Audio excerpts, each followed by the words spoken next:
Dari ribuan tahun yang lalu, Sayyidina Ali bin Abi Thalib pernah berucap, akan datang pemimpin adil dari timur, dari negeri yang jauh, penuh lautan. Dan kini banyak yang percaya, negeri itu adalah Indonesia. Apakah ini hanya kebetulan, atau memang pertanda bahwa Imam Mahdi akan muncul dari bumi Nusantara? Sebelum kita bongkar fakta-fakta mengejutkan ini, tekan dulu tombol subscribe, agar kamu tidak ketinggalan kelanjutan kisah akhir zaman ini. Like video ini, tulis pendapatmu di kolom komentar, dan share ke seluruh media sosialmu, biar semakin banyak umat Islam sadar akan rahasia besar yang sedang terungkap dari timur.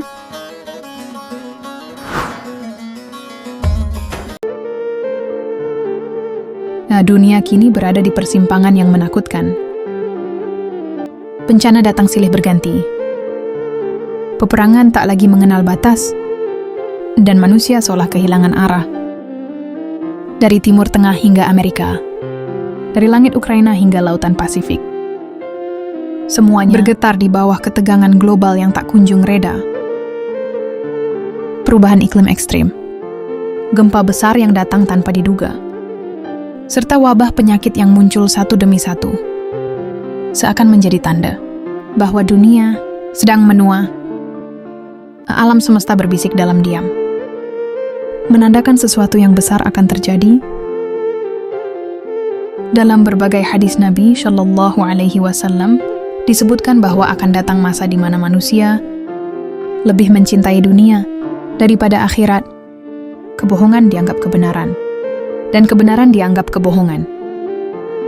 Banyak ulama mengatakan, kita sudah berada di masa itu. Di akhir zaman, sabda Rasulullah Shallallahu Alaihi Wasallam, akan muncul fitnah, seperti potongan malam yang gelap. Seseorang di pagi hari beriman, namun di sore hari menjadi kafir. Kata-kata itu kini terasa begitu nyata. Lihatlah dunia hari ini. Kemerosotan moral menjadi hal biasa. Keadilan dijual dengan harga murah. Kebenaran dikubur oleh kekuasaan, dan manusia saling membenci hanya karena perbedaan pandangan. Sementara itu, Timur Tengah, tanah para nabi dan rasul, terus bergolak. Konflik demi konflik tidak kunjung usai. Yerusalem, Damaskus, dan Mekah kini menjadi pusat perhatian banyak nubuatan akhir zaman. Namun di tengah hiruk-pikuk itu, satu pertanyaan menggema di hati para mukmin. Di manakah Imam Mahdi yang dijanjikan? Imam Mahdi, sosok misterius yang telah lama disebut dalam hadis sahih, diyakini akan datang untuk menegakkan keadilan. Ketika dunia penuh kezaliman, ia akan memimpin umat Islam menuju kejayaan terakhir, sebelum turunnya Nabi Isa alaihi salam. Namun kapan, mesin dari mana ia akan muncul?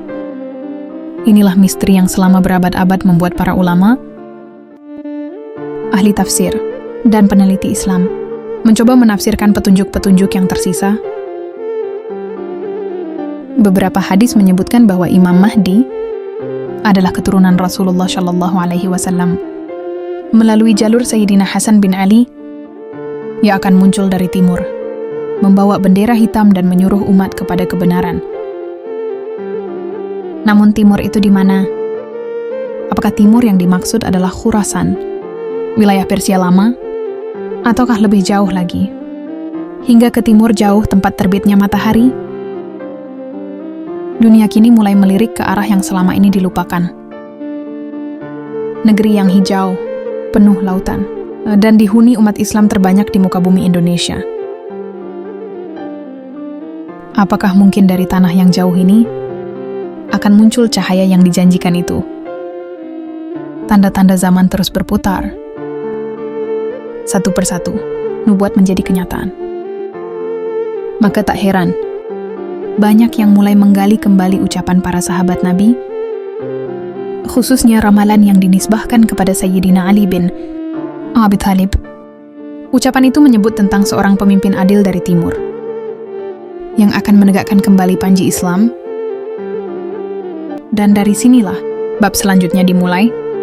dari kata-kata misterius seorang sahabat agung yang mungkin kini menemukan maknanya di tanah yang jauh dari Mekah, di bawah garis Khatulistiwa. Di Indonesia, Sayyidina Ali bin Abi Thalib bukan hanya dikenal sebagai khalifah keempat, tetapi juga sebagai manusia dengan ilmu yang dalam, pemahaman spiritual yang luas, dan kebijaksanaan yang melebihi zamannya. Beberapa ucapan beliau disimpan oleh murid-muridnya, dan sebagian di antaranya diyakini sebagai bentuk ilham atau isyarat terhadap peristiwa masa depan. Salah satu riwayat yang paling sering dibicarakan adalah ucapannya tentang pemimpin yang akan datang dari timur. Ali berkata, sebagaimana dikutip dalam beberapa kitab klasik, akan muncul dari arah timur, dari sebuah negeri yang jauh, seorang pemimpin yang membawa cahaya kebenaran. Dia akan menegakkan keadilan ketika dunia diliputi kegelapan. Para ulama klasik mencoba menafsirkan kata timur. Sebagian mengatakan itu merujuk pada wilayah Khurasan, mencakup Iran, Afghanistan, dan sebagian Asia Tengah. Namun, sebagian lainnya melihat bahwa ucapan Ali bersifat simbolik, tidak terbatas pada satu wilayah geografis. Timur dalam konteks spiritual berarti tempat terbitnya cahaya, tempat lahirnya kebangkitan. Seiring waktu, muncul pandangan baru dari para peneliti modern Islam bahwa timur jauh bisa berarti wilayah di luar dunia Arab, bahkan Asia Tenggara, sebab disinilah kini berkumpul umat Islam terbesar di muka bumi. Indonesia dengan lebih dari 200 juta muslim menjadi pusat kekuatan Islam yang damai dan berpengaruh. Disinilah Islam tumbuh tanpa perang, berkembang melalui dakwah dan cinta. Jika cahaya Islam akan bersinar kembali dari timur, maka secara logika, sejarah dan jumlah umat, timur itu bisa jadi adalah Nusantara. Beberapa manuskrip kuno dari para sufi dan ahli hikmah juga mengisyaratkan hal yang sama. Dalam literatur lama disebutkan, akan datang pemimpin agung dari negeri berlaut, yang membawa keadilan dan kebangkitan. Bukankah Indonesia disebut negeri 1000 pulau? Negeri di antara 2 samudra? Isyarat ini semakin menarik ketika dikaitkan dengan simbol-simbol budaya lokal, seperti ramalan Jayabaya tentang Satria Piningit, yang akan muncul membawa keadilan setelah masa penuh kekacauan. Banyak yang menilai Satria Piningit dan Imam Mahdi adalah 2 istilah berbeda, namun memiliki makna serupa, sosok yang muncul di akhir zaman untuk menegakkan kebenaran. Jika ucapan Sayyidina Ali benar, menubuatkan munculnya pemimpin adil dari arah timur yang jauh dari Mekah, maka Indonesia memenuhi hampir semua kriteria. Terletak di ujung timur dunia Islam, dikelilingi lautan, dipenuhi umat Islam yang beriman dan mencintai Rasulullah Shallallahu Alaihi Wasallam, dan kini menjadi pusat perhatian dunia karena kerohanian dan keteguhan umatnya. Mungkinkah ramalan itu kini menemukan maknanya di sini? Mungkinkah pemimpin dari timur itu adalah keturunan Rasulullah yang kelak muncul dari bumi Nusantara? Ucapan Sayyidina Ali seolah menembus waktu, mengguncangkan kesadaran kita, karena bisa jadi saat dunia memandang Timur Tengah sebagai pusat, justru cahaya sejati akan lahir dari timur yang lebih jauh, Indonesia. Dan bila itu benar, maka sejarah besar Islam akan dimulai lagi. Dari sini ada satu hadis yang sejak berabad-abad membuat para peneliti Islam tertegun. Rasulullah Shallallahu Alaihi Wasallam bersabda, akan keluar dari arah timur pasukan pembawa bendera hitam. Mereka akan berperang hingga Allah memberikan kemenangan kepada mereka. Hadis riwayat Ibnu Majah. Sebagian ulama menafsirkan pasukan ini berasal dari Khurasan, wilayah yang dahulu berada di sekitar Iran dan Afghanistan. Namun sebagian mufassir lain berpendapat bahwa istilah timur bisa meluas hingga mencakup seluruh arah matahari terbit. Dari Mekah, dan dari sinilah muncul pandangan mengejutkan. Bisa jadi wilayah itu adalah Asia Tenggara, bahkan Nusantara. Jika kita menelusuri sejarah Islam di Asia, kita akan menemukan bahwa wilayah timur ini memiliki keunikan tersendiri. Islam di Nusantara tumbuh bukan melalui perang, tetapi melalui dakwah yang lembut, akhlak para wali, dan kebijaksanaan para ulama. Dari Samudra Pasai Aceh, Demak hingga Ternate, semuanya menyebarkan Islam dengan cara damai. Apakah ini kebetulan, atau memang sudah menjadi bagian dari takdir besar peradaban? Islam Di dalam kitab-kitab tafsir, beberapa ulama menyebutkan bahwa bendera hitam dari timur melambangkan kebangkitan Islam dari negeri yang jauh, negeri yang tidak dikenal dunia Arab pada masa itu. Jika kita bandingkan dengan kondisi dunia sekarang, negeri yang jauh dari Mekah, yang terbit dari timur dan dihuni umat Islam terbesar, tak lain adalah Indonesia. Indonesia bukan hanya memiliki populasi muslim terbanyak di dunia, tapi juga dikenal sebagai negeri yang menjaga kedamaian, toleransi dan spiritualitas tinggi. Dalam situasi dunia yang penuh kekacauan, Indonesia justru menjadi contoh Islam yang rahmatan lil alamin. Islam yang membawa kedamaian dan kasih sayang. Bukan tidak mungkin, di saat dunia barat dan timur tengah saling bertikai, kebangkitan Islam justru akan muncul dari negeri yang beriman. Namun sederhana ini, beberapa ulama besar dari Timur Tengah bahkan sempat menyinggung hal tersebut. Syekh Imran Hussein misalnya pernah mengatakan bahwa akhir zaman akan menyaksikan munculnya kekuatan Islam dari wilayah timur jauh, di mana iman masih terjaga dan fitrah masih hidup. Ini sejalan dengan ucapan Ali bin Abi Thalib tentang pemimpin adil dari timur. Lebih menarik lagi, jika kita melihat hubungan antara nubuatan Islam dengan budaya Nusantara. Dalam kepercayaan Jawa kuno, dikenal tokoh Satria Piningit, sosok misterius yang akan muncul di masa penuh kekacauan untuk membawa keadilan dan kedamaian. Satria Piningit akan datang ketika dunia penuh korupsi, ketika rakyat kehilangan pemimpin yang jujur, dan ketika kejahatan menjadi hal biasa. Bukankah semua itu kini sedang terjadi? Jika kita sandingkan dengan deskripsi Imam Mahdi dalam hadis, seorang pemimpin yang akan muncul di masa kezaliman untuk menegakkan keadilan, maka kedua gambaran itu memiliki kemiripan luar biasa. Bisa jadi, Satria Piningit adalah simbol lokal dari nubuatan yang sama. Tanda bahwa masyarakat Nusantara telah lama memiliki firasat spiritual tentang datangnya sosok agung itu. Nusantara dengan segala keindahan dan kekayaan alamnya mungkin memang disiapkan Tuhan sebagai tempat lahirnya kebangkitan terakhir. Negeri yang kaya sumber daya, berada di tengah dunia, dan menjadi jembatan antara timur dan barat. Jika Imam Mahdi adalah pemimpin global, bukankah wajar bila ia muncul dari tempat yang strategis? Tempat di mana Islam masih hidup dan nilai kemanusiaan belum hilang? Mungkin inilah rahasia besar yang selama ini tersembunyi. Ramalan para sahabat, tanda-tanda dalam hadis, dan bahkan isyarat budaya Nusantara, semua mengarah ke satu titik, timur jauh negeri lautan. Negeri yang tenang, tapi berpotensi besar. Indonesia, cahaya Islam pernah terbit dari Mekah, menyebar ke Madinah, Syam dan Andalusia.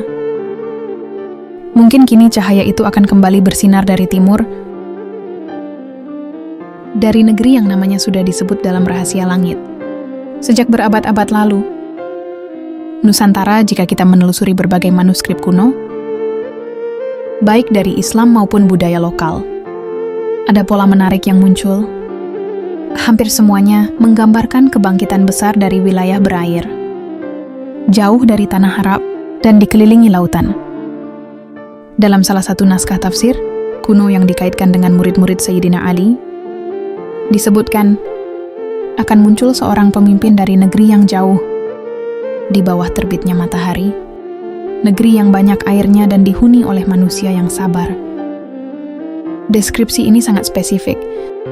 Negeri yang banyak airnya bukan sekedar metafora. Jika diterjemahkan secara geografis, maka hanya ada sedikit tempat di dunia yang cocok dengan ciri itu, dan salah satunya adalah Indonesia. Indonesia terdiri dari lebih dari 17.000 pulau, dikelilingi 2 samudra dan 3 lautan. Dari angkasa, negeri ini tampak seperti permata biru di tengah samudra. Dunia tak berlebihan jika banyak yang menyebutnya sebagai Zamrud Khatulistiwa. Apakah mungkin inilah negeri yang dimaksud dalam ramalan Ali bin Abi Thalib itu? Selain itu, dalam Al-Quran, Allah menyebut negeri yang baik dan diberkahi sebagai Baldatun Thayyibatun Warubun Kufur, negeri yang subur dan mendapat ampunan dari Tuhan, Beberapa ulama Nusantara berpendapat bahwa makna ayat ini bisa melekat pada Indonesia karena disinilah keseimbangan antara alam dan spiritualitas masih terjaga. Dalam banyak hadis, Imam Mahdi digambarkan sebagai sosok yang akan muncul ketika dunia penuh fitnah, ketika kezaliman merajalela dan ketika umat Islam tercerai-berai. Namun sebelum ia muncul di Makkah, akan ada tanda-tanda yang datang dari wilayah timur. Dari timur akan datang cahaya. Demikian disebutkan oleh sebagian ulama. Jika kita tarik garis dari Mekah ke arah timur, maka akan melintasi Iran, India, Malaysia, dan akhirnya berhenti di titik paling timur dunia Islam, Indonesia. Keterangan lain menyebutkan pemimpin itu akan lahir dari bangsa yang rendah hati, namun memiliki kekuatan spiritual yang tinggi. Ia akan membangun peradaban, bukan dengan senjata, melainkan dengan ilmu dan kebijaksanaan. Ciri ini sangat mirip dengan karakter bangsa Indonesia yang dikenal sopan, lembut, dan menjunjung tinggi nilai kekeluargaan serta keimanan. Ramalan Jayabaya dari Tanah Jawa juga memperkuat petunjuk ini. Ya, Bidita akan datang pemimpin dari Sumatera, membawa keadilan dan cahaya setelah masa kegelapan panjang melanda negeri. Jika kita menyandingkan ramalan itu dengan hadis tentang Imam Mahdi, tampak jelas bahwa kedua nubuatan itu berbicara tentang masa dan sosok yang sama. Dan jika semua petunjuk geografis itu benar, maka dunia mungkin akan terkejut. Karena pemimpin akhir zaman yang selama ini diduga muncul dari Jazirah Arab, bisa saja datang dari tanah yang jauh di bawah Khatulistiwa. Indonesia, negeri ini mungkin selama ini hanya dikenal karena alamnya, budayanya dan keramahan rakyatnya. Namun di balik itu semua, tersimpan rahasia besar, bahwa Indonesia bisa jadi bukan sekedar negeri biasa, melainkan negeri yang disiapkan untuk menyambut kebangkitan terakhir.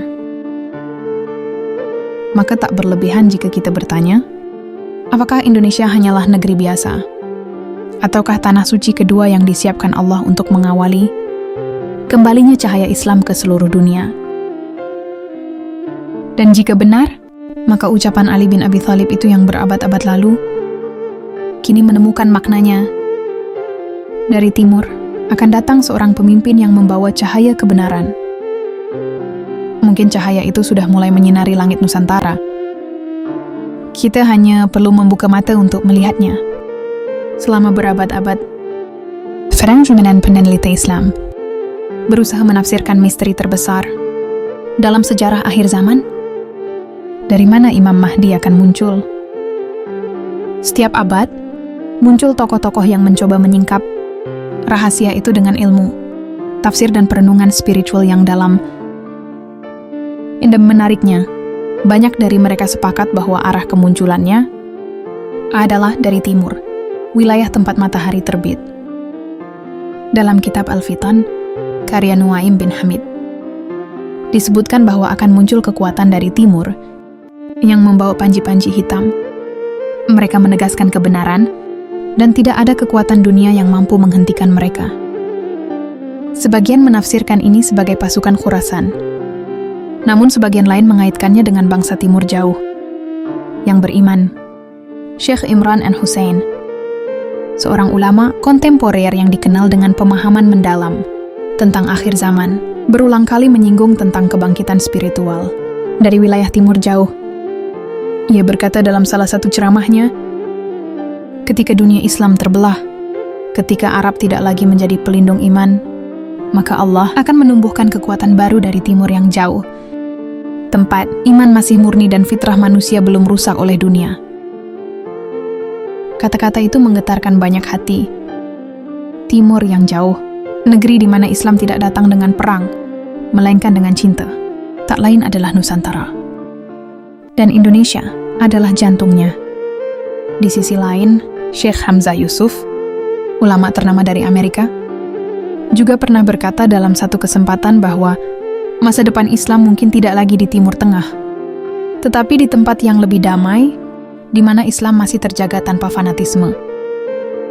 Pernyataan ini, meski tidak menyebut secara langsung, sering dikaitkan dengan wilayah Asia Tenggara, terutama Indonesia.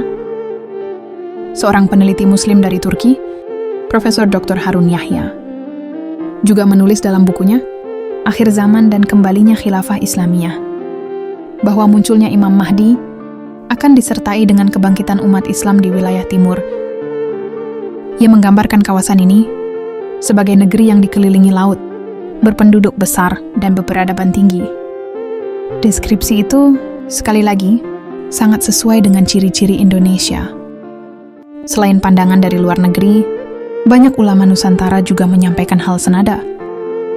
Kiai Haji Ahmad Dahlan, pendiri Muhammadiyah, pernah berpesan agar umat Islam di Indonesia menjaga iman dan keilmuan. Karena menurutnya, dari timur inilah akan lahir cahaya baru Islam yang menerangi dunia. Sementara Kiai Haji Hashim Asy'ari, dalam beberapa pengajiannya, juga menekankan pentingnya umat Islam Indonesia mempersiapkan diri menghadapi kebangkitan Islam sejati, bukan dengan kekuatan militer, melainkan dengan ilmu dan akhlak. Jika kita perhatikan, semua isyarat ini mengarah pada satu kesimpulan besar. Islam di Nusantara bukanlah kebetulan sejarah. Itu adalah bagian dari rancangan ilahi, peradaban yang lahir untuk menyambut sesuatu yang besar. Para peneliti modern juga mencatat bahwa Indonesia kini menjadi pusat dakwah Islam terbesar di dunia. Dari negeri ini, para dai dan ulama muda berdakwah hingga ke Eropa dan Amerika. Gerakan dakwah digital, pendidikan Islam, dan solidaritas sosial tumbuh sangat cepat di sini. Dunia Barat menyebutnya sebagai Islamic Revival from the East, kebangkitan Islam dari timur.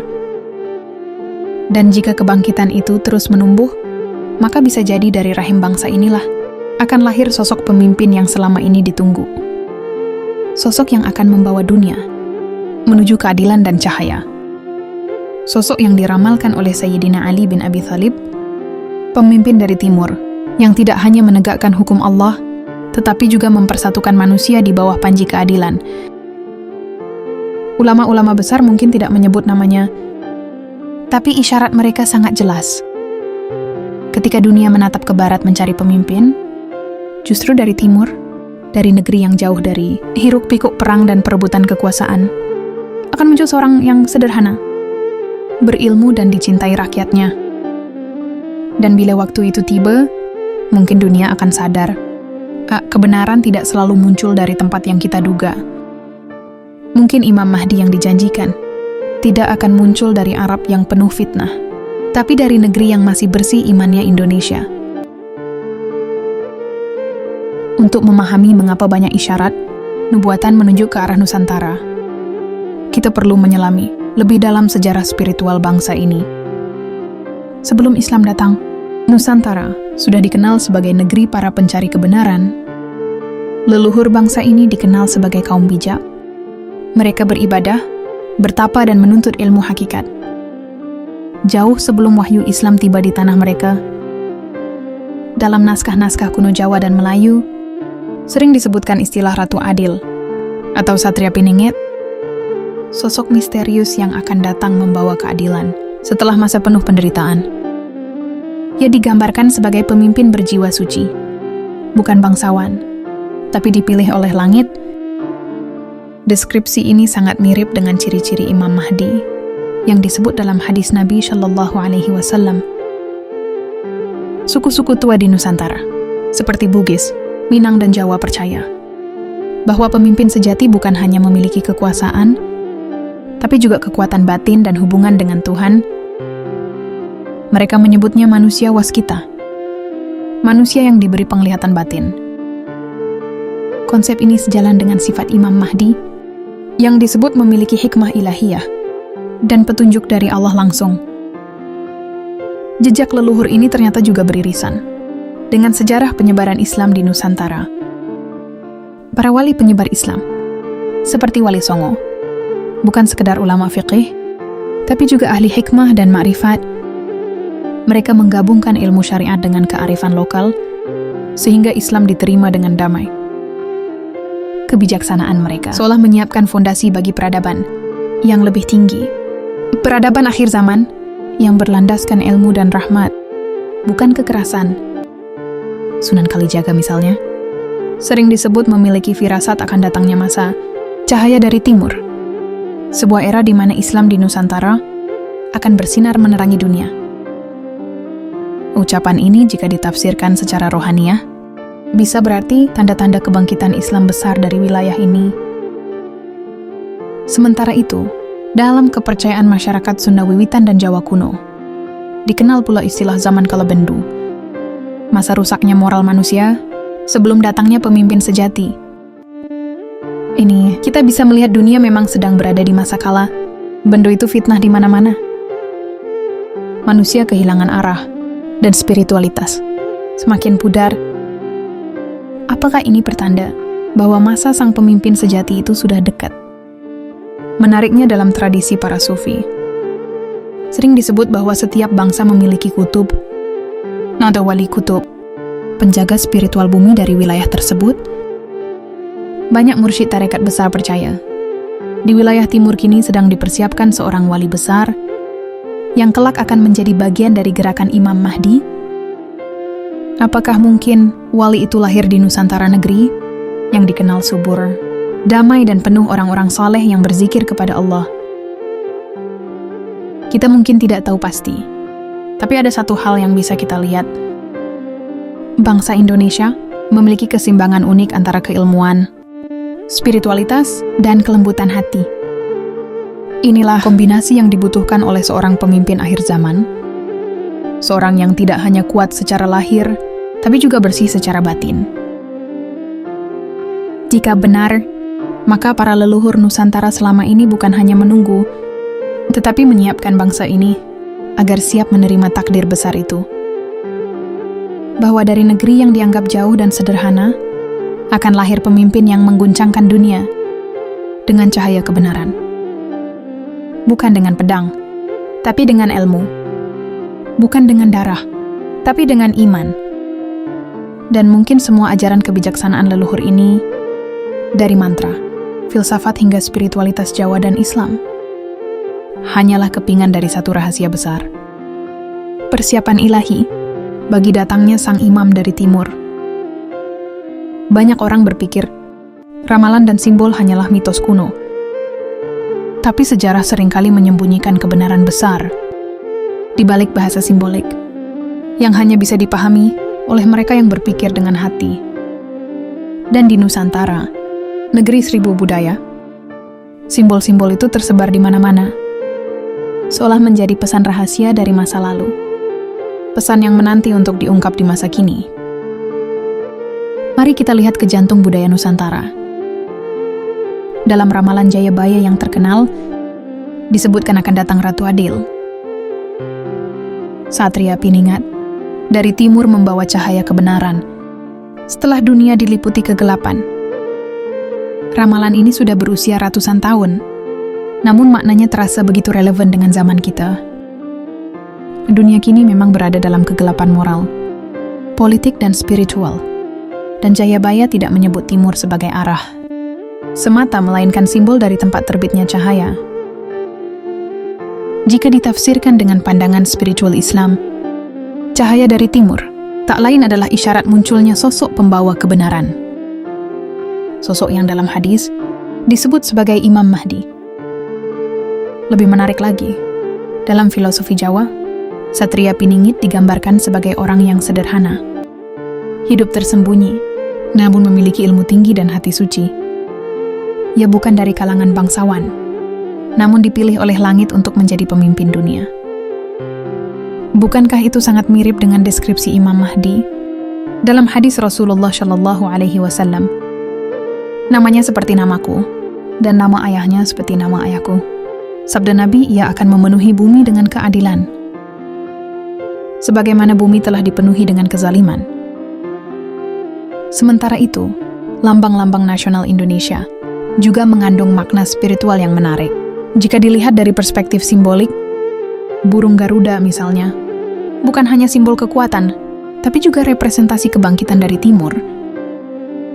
Dalam mitologi Hindu dan Buddha, Garuda adalah pembawa cahaya dan kebenaran. Dalam konteks Islam Nusantara, simbol ini bisa dimaknai sebagai kebangkitan umat yang membawa cahaya keadilan. Bendera merah putih pun punya makna mendalam. Merah melambangkan keberanian dan perjuangan. Putih melambangkan kesucian dan iman. Dua warna ini mencerminkan keseimbangan antara jihad lahir dan jihad batin. Dua hal yang sangat ditekankan dalam perjuangan Imam Mahdi. Jika kita membaca lambang ini secara spiritual, ia seolah menegaskan pesan bahwa kebangkitan sejati harus dilandasi keberanian yang bersih dari ambisi dunia. Lalu lihatlah Pancasila. Banyak ulama memandang dasar negara ini bukan sekedar sistem politik, melainkan cerminan nilai-nilai Islam universal. Keesaan Tuhan, keadilan sosial, kemanusiaan, dan persatuan umat. Nilai-nilai ini adalah fondasi yang juga diajarkan Imam Mahdi kelak, yaitu keadilan, tauhid dan kasih sayang bagi seluruh manusia.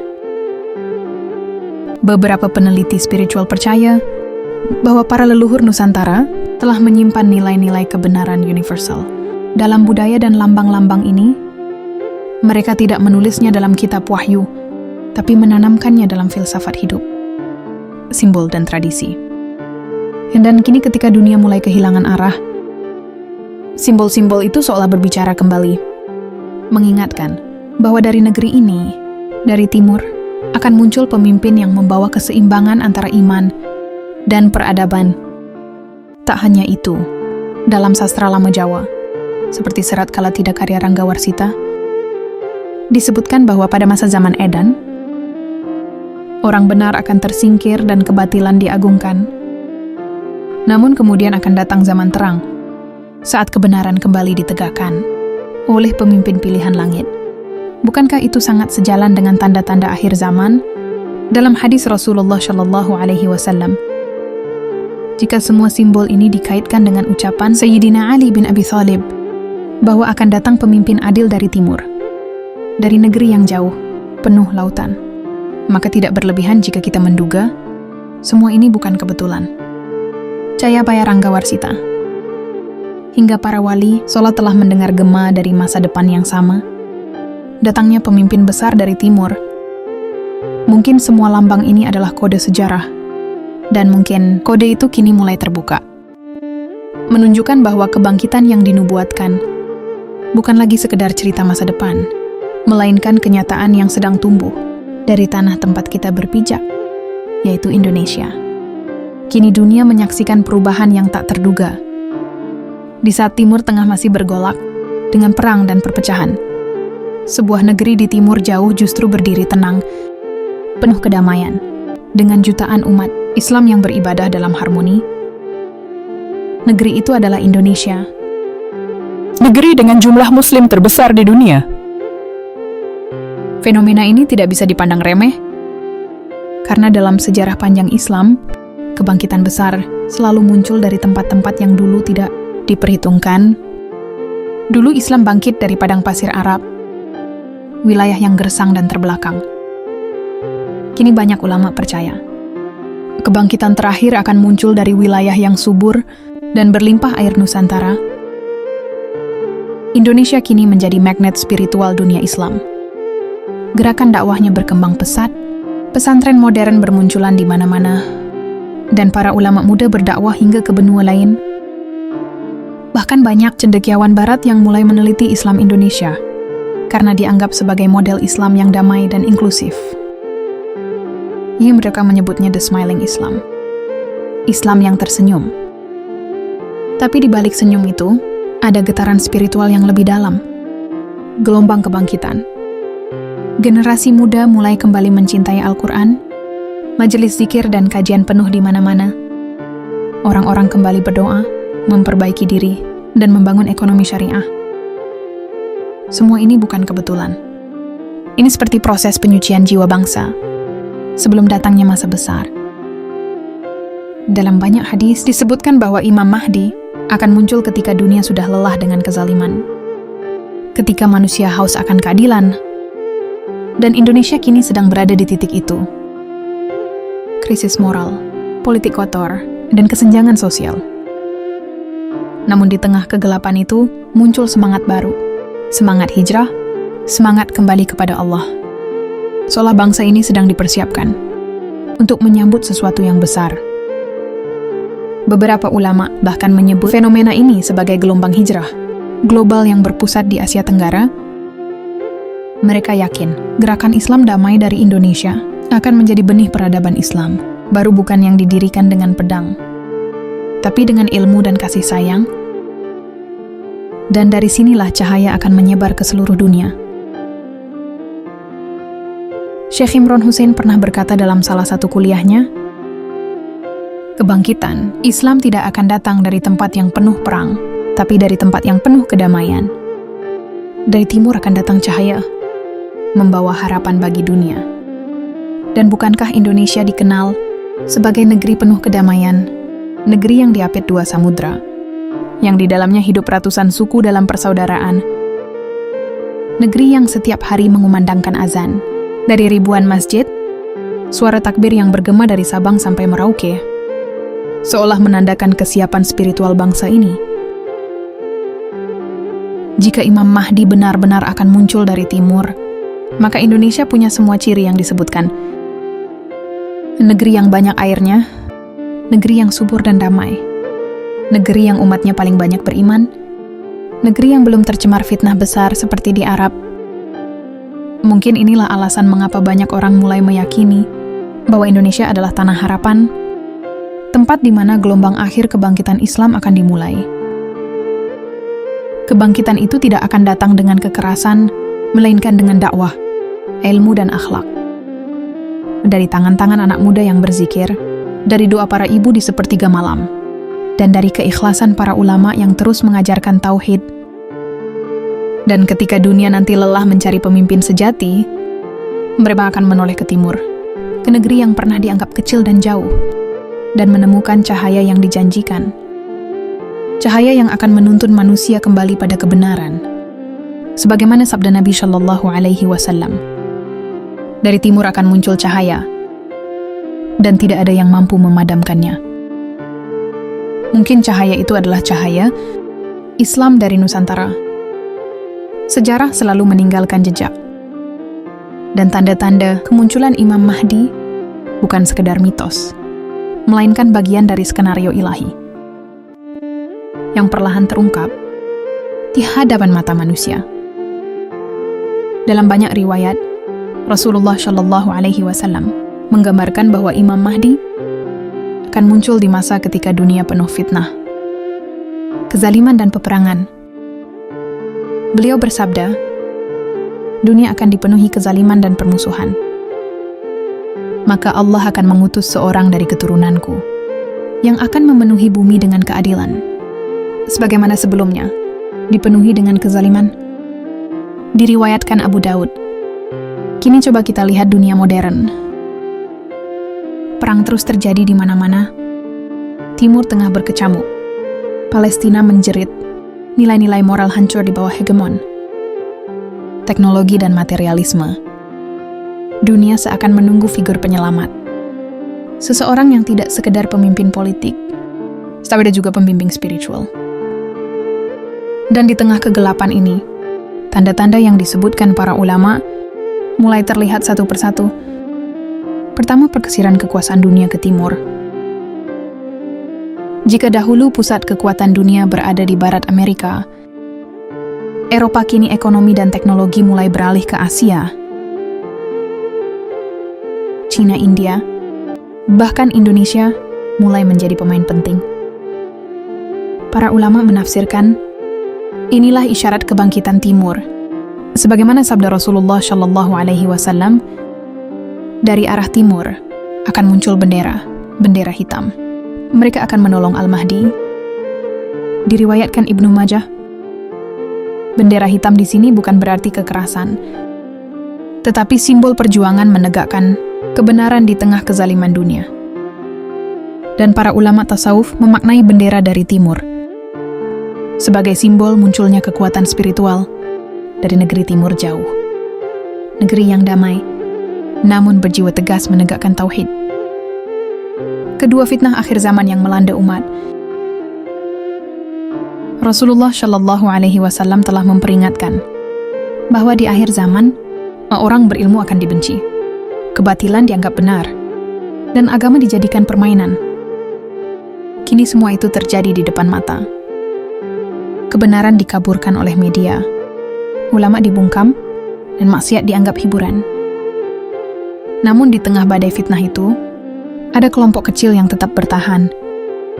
Mereka yang menjaga iman, berzikir di malam hari, dan menegakkan kejujuran di siang hari. Merekalah yang akan menjadi Ashabul Mahdi, para penolong Imam Mahdi kelak. Ketiga, munculnya kesadaran spiritual baru di kalangan muda. Fenomena hijrah, gerakan dakwah digital, komunitas Quran, semua ini seolah menjadi tanda bahwa jiwa umat sedang disiapkan. Imam Mahdi tidak akan muncul di tengah umat yang lalai, tetapi di tengah umat yang rindu keadilan dan kebenaran. Dan Indonesia kini menunjukkan gejala itu. Majelis zikir penuh, masjid tidak pernah sepi, dan generasi muda mulai kembali mencari makna kehidupan. Bahkan beberapa ulama besar dari Timur Tengah pernah berucap, "Kami mendengar ada negeri jauh di timur. Penduduknya banyak membaca Al-Quran, mencintai Nabi, dan hidup damai. Barangkali di sanalah Allah akan menyiapkan pemimpin akhir zaman." Mereka mungkin sedang berbicara tentang negeri kita, Indonesia. Selain itu, hadis-hadis juga menggambarkan bahwa Imam Mahdi akan muncul secara tiba-tiba di tengah kekacauan besar dunia. Dia tidak akan menonjol, sebelumnya tidak terkenal. Namun ketika waktunya tiba, Allah akan menampakkan tanda-tanda keistimewaannya, kejernihan wajah, ketegasan iman, dan kemampuan mempersatukan umat yang tercerai-berai. Dan di zaman sekarang, mungkin sosok itu sudah hidup di antara kita. Mungkin ia hanyalah seorang alim yang tidak dikenal, seorang guru sederhana di desa, atau pemuda yang sedang berjuang menegakkan kebenaran tanpa pamrih. Ia menanti perintah Allah, sementara dunia menanti kedatangannya tanpa sadar. Ketika bumi sudah terlalu sesak oleh kezaliman, ketika manusia kehilangan arah, maka saat itulah langit akan menurunkan rahmatnya. Dan dari timur, dari negeri yang jauh dan penuh lautan cahaya itu, akan muncul Indonesia, negeri para wali, negeri yang dijaga oleh doa. Ulama mungkin sedang mempersiapkan panggung itu, sebuah kebangkitan yang bukan dengan senjata, tetapi dengan ilmu, zikir, dan cinta kepada Allah. Kini kita sampai pada bagian paling penting. Bukan sekedar menunggu tanda, tapi menyiapkan diri untuk menjadi bagian dari kebangkitan itu. Imam Mahdi bukan hanya sosok fisik yang akan datang memimpin, tetapi juga simbol kesadaran kolektif umat Islam untuk kembali pada fitrah. Sebab hakikatnya, sebelum Imam Mahdi datang, setiap jiwa harus menjadi Mahdi kecil, menegakkan keadilan dalam dirinya sendiri. Sayyidina Ali bin Abi Thalib pernah berkata, "Barang siapa ingin menjadi pengikut Al-Mahdi, maka jadilah orang yang jujur, adil, dan berani membela kebenaran. Walau sendirian, maka tanda terbesar dari dekapnya zaman Imam Mahdi bukanlah perang atau bencana, tapi kebangkitan kesadaran hati umat.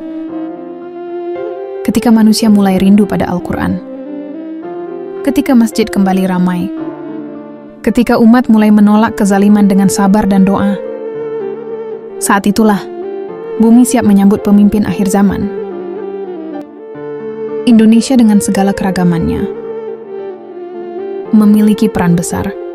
Jika benar Imam Mahdi akan muncul dari timur, maka bangsa ini harus mempersiapkan diri sebagai umat yang layak menyambutnya.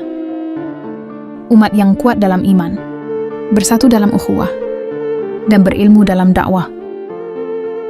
Tidak cukup hanya menunggu, karena sebagaimana firman Allah dalam Qiyas Ar-Ra'd ayat 11, sesungguhnya Allah tidak akan mengubah keadaan suatu kaum sampai mereka mengubah keadaan diri mereka sendiri. Artinya kebangkitan Imam Mahdi adalah buah dari perubahan besar dalam jiwa umat Islam. Ketika kejujuran menggantikan kemunafikan, ketika ibadah mengalahkan keserakahan, Dan ketika kasih sayang menggantikan kebencian, maka cahaya itu akan turun dengan sendirinya. Kita tidak tahu kapan Imam Mahdi akan muncul. Tapi yang pasti, tugas kita bukan mencari-cari siapa dia, melainkan menjadi umat yang siap dipimpin olehnya. Umat yang tidak lagi sibuk bertengkar tentang mazhab, politik atau dunia, tetapi bersatu dalam tauhid dan akhlak. Dari Sabang sampai Merauke, dari pesantren di Jawa, hingga surau di Sumatera, semua suara doa itu kini bersatu. Ya Allah, utuslah bagi kami pemimpin yang adil, yang menegakkan agamamu di muka bumi. Mungkin doa-doa itulah yang akan menjadi panggilan bagi Imam Mahdi. Dan ketika waktunya tiba, dunia akan gempar, bukan karena peperangan, tetapi keadilan kembali bersemi, dan cahaya itu akan menyinari bumi, dimulai dari timur, dari negeri yang penuh iman, dari Indonesia,